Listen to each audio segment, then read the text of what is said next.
Just going to make this video as I prepare for morning meditation to add context to the last video. This is one of the many ways that I self-apply in neuroscience and psychology, by the way, with my brain injury, etc., to enhance not just cognitive function increase, but learning Hebrew and more. I do the chakra meditations in a half lotus. I also combine the Chinese meditation balls sometimes, depending how, much pain my wrist is in. And I, in my head, write out each and every number of whichever meditation I'm doing in my mind in Hebrew. Like I have a pen of light in my hand that does, Aleph, Chet, Dalid, Echad, Shtaim, Shalosh, Arba, Chamesh, Shesh, Sheba, Shmona, Tesha, Eser. And so that really does sharpen my Hebrew acuity and stuff like that through daily repetition, right? It's the first thing in the morning. Anyway, on that last video, I feel like this is important. Everybody does this. Everybody externalizes accountability. From an entrepreneurship standpoint, it's vital to success to externalize profit, externalize cost. And that's what accountability is. You pay the price for what you've done. You pay the price for your sins. But there is rewards as well as punishments. Reward is also accountability. And that's what you don't want to externalize if you want to make it in a capitalist society. You want to externalize cost, internalize reward. So one example of this, because whites do it too, this isn't something limited to one ethnic or religious group. But for example, on Gab is run by Andrew Torba. Andrew Torba allows drug sales on Gab, CBD, marijuana, etc. As a Christian, right-wing Christian group, right? And it's funny because this is where you can see that the globalists really do control all the opposition to themselves, because those things are in every quote-unquote resistance, right? But those things cause harm. The harms caused by drugs, Andrew Torba and the Gab Nazis will blame the Jews. Oh, it's not our fault for manufacturing and distributing these narcotics to our own white communities. It's the Jews' fault. All the negative things that happened as a direct consequence of our actions are the fault of the Jews. Everybody does this.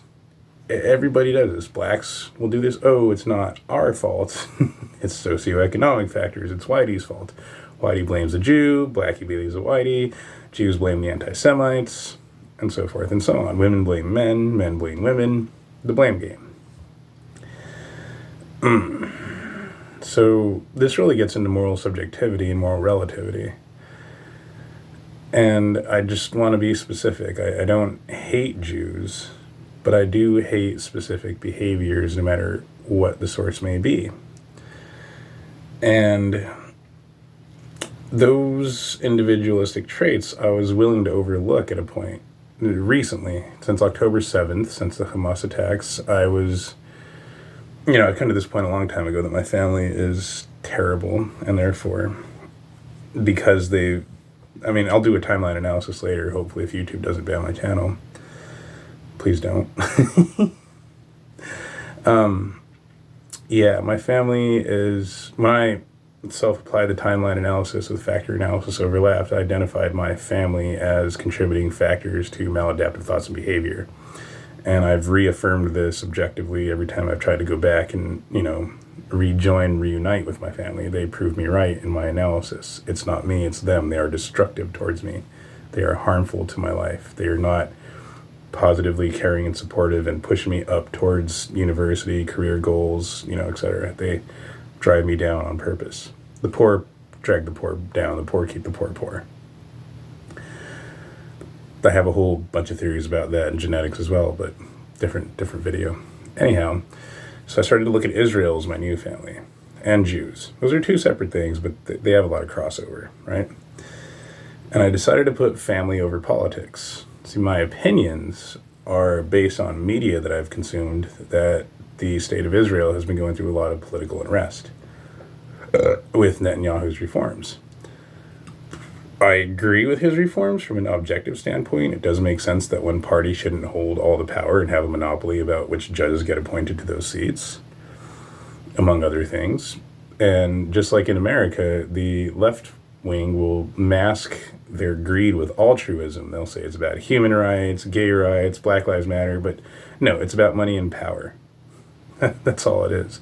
They would rather destroy the state of Israel than lose control of it and give up money and power. And so this created a weakened state of Israel because of internal conflict, political conflict, thus perfect vulnerable opportunity to be attacked. Plus marijuana. I was part of this group that was against marijuana legalization, and someone wrote an article that said if Israel legalizes marijuana, even medicinally, which is a big scam, the enemies have already won. It appears that there was some truth to that.